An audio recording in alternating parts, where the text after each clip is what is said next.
Hi, everybody. Welcome to the Kate Daly Show. I want to talk to you today really seriously about what's going on in our hospitals and maybe enlighten you on how you can help and save somebody that you love. I just went through myself a pretty harrowing experience with my husband who had pneumonia, straight up old pneumonia. Can you imagine? And they turned it into COVID pneumonia. And so I want to tell you a little bit about our experience, and maybe it'll give you some insight on how to help somebody you love, or if you know somebody in the same situation, because I have a feeling we're going to have some people in the same situation.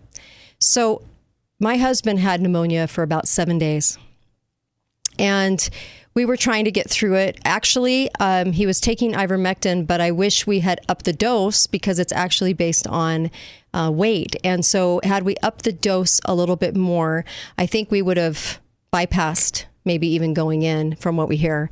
But we went in to get some oxygen after a good friend who's a practicing medical person came over and did his pulse ox, and it was down to 79. Now 79 is a scary number, and so it was down to 79, and so we went in for some oxygen. And when we went in, of course, we were greeted by Nurse Ratchet. I call her Nurse Ratchet because the second we went in, my husband couldn't even catch a breath, and she was there putting a mask on him. So medical common sense would tell you that you wouldn't do that to somebody that can't breathe. But I said, no, don't do that to him. And she immediately called security.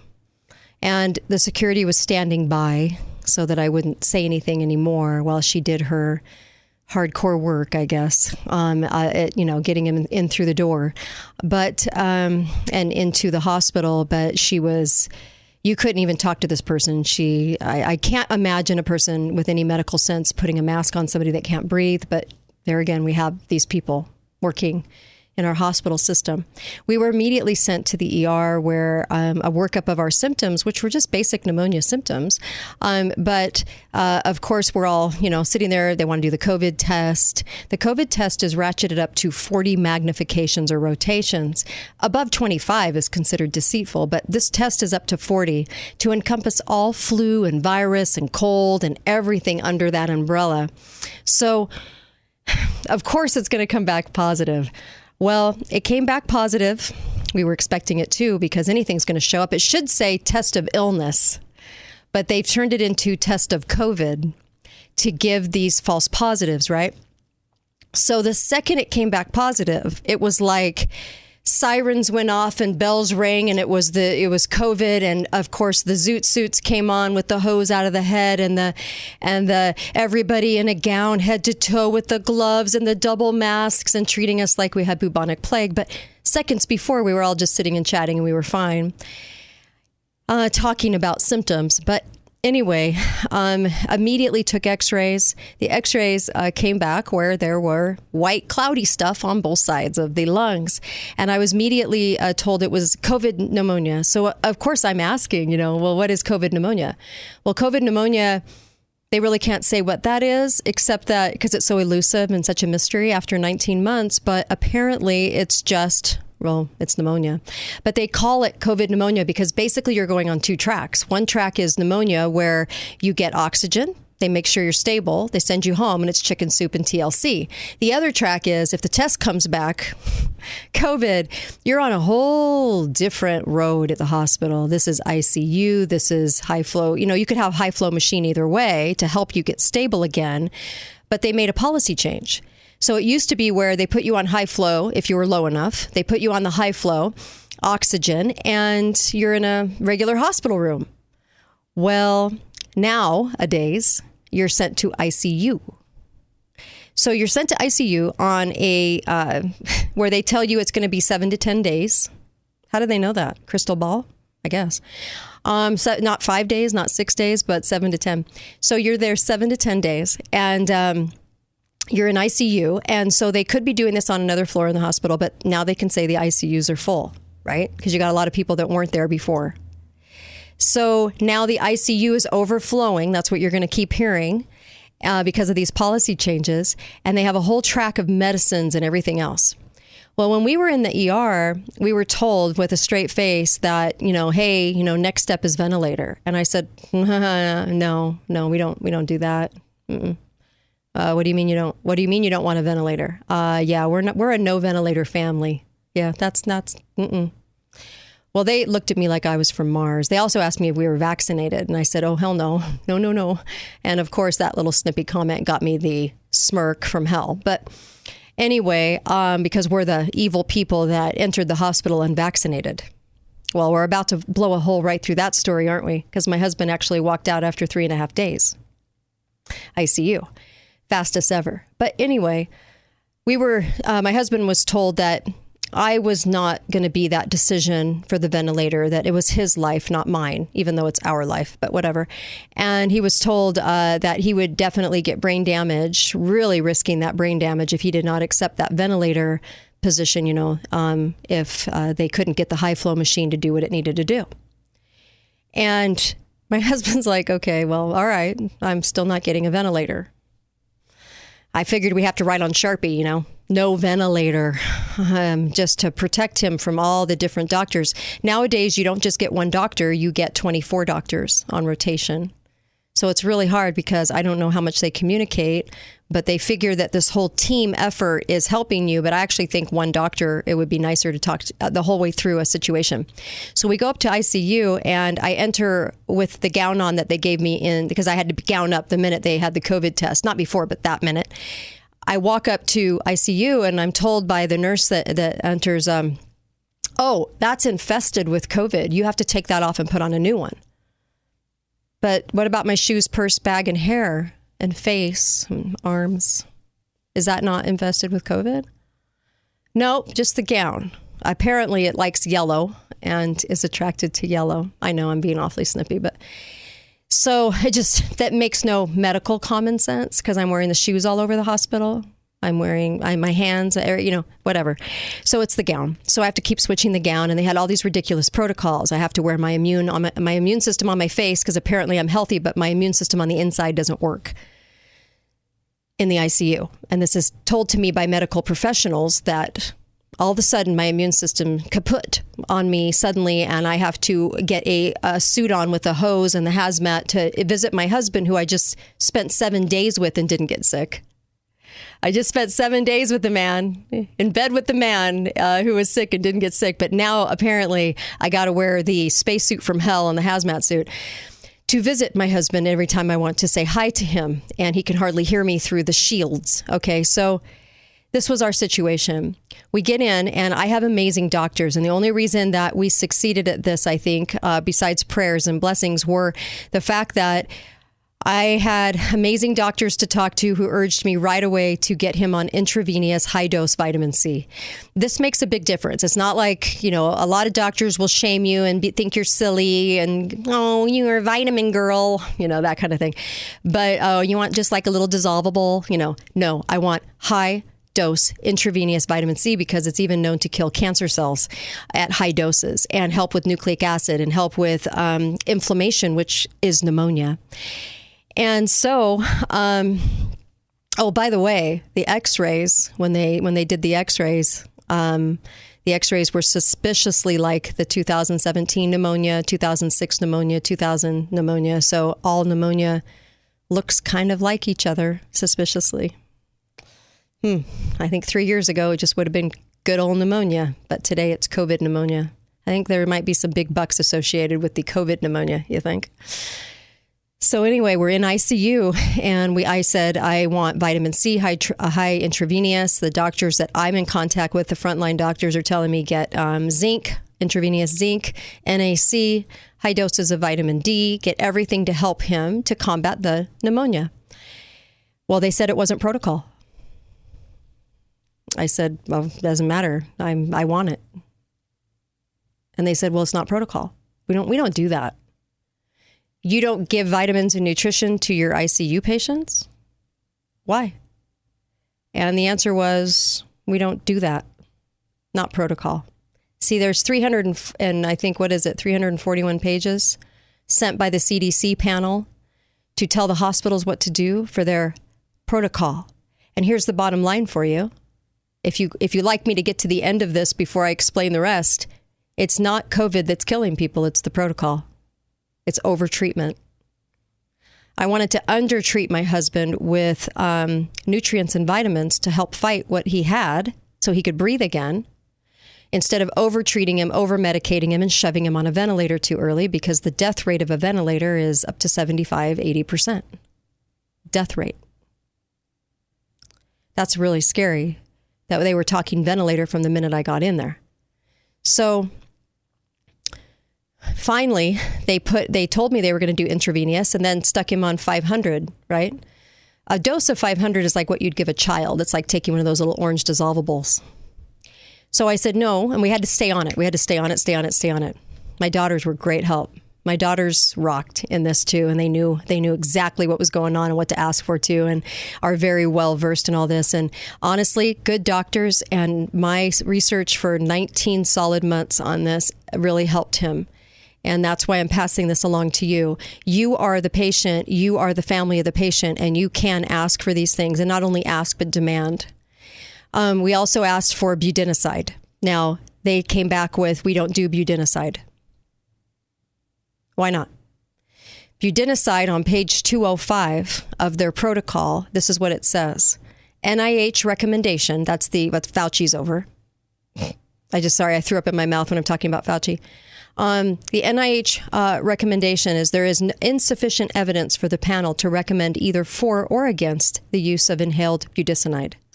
Budesonide came out a year ago. Dr. Richard Bartlett talked about it. He's a doctor in Texas, and he got shunned and shamed for mentioning budesonide. Now, budesonide is a steroid to go after the inflammation, whereas they want to put him on a steroid in the ICU that's antiviral.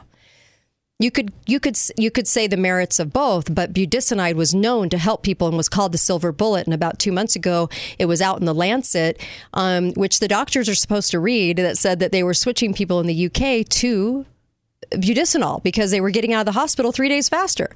So the NIH report says may reduce the need for urgent care or emergency department assessment or hospitalization and reduce time to recovery. Sounds pretty good, right, for budesonide? But the big but, incomplete data and other limitations. And they terminated the study because there weren't enough people in the study. It works, except that it's insufficient. See, if you have too many medications that work, like ivermectin and hydroxychloroquine and budesonide, if you have too many things that work, how can you come up with, why would you have to come up with a vaccine? There'd be no need for it. So they take all of these things, and at the end of the report said vitamin C, insufficient data, zinc, insufficient data, all the way to page 290 of the report. Vitamin D, insufficient data. Now, we used NAC too, triple dose of that every day, but we put them on at least 10,000 units of the vitamin C and 10,000 vitamin D, and they said they were out of intravenous zinc, but they also said they don't ever use that, like they don't give that to patients. So how are they out of it? Anyway, good question. So we got all these things going for my husband, and lo and behold, within 35 hours, he was laughing and talking and eating dinner, and he was looking really good. And he still wasn't totally out of the woods because it's pneumonia. But he was laughing and talking and walking to the bathroom and sitting in a chair and watching movies and doing really great. And the doc came in and said, wow, he's better than often than anyone in here. 3.5 days later, which really could have been 3, he was released. He could have been released really after the 3 days, and took him home this morning, and that's 5 days in the hospital total. Here's what I have to tell you, because we had to consistently refuse the ventilator.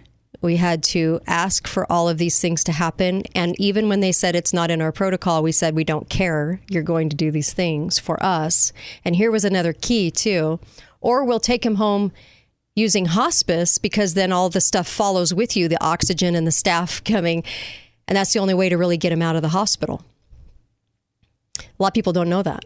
So I said, we'll take him out on hospice if you're not going to listen to us, but you're going to listen to us, because I am not going to go to your protocol. Your protocol, I think, is harmful, and I don't like it. I was told by somebody that vitamins don't work. This person has a medical degree.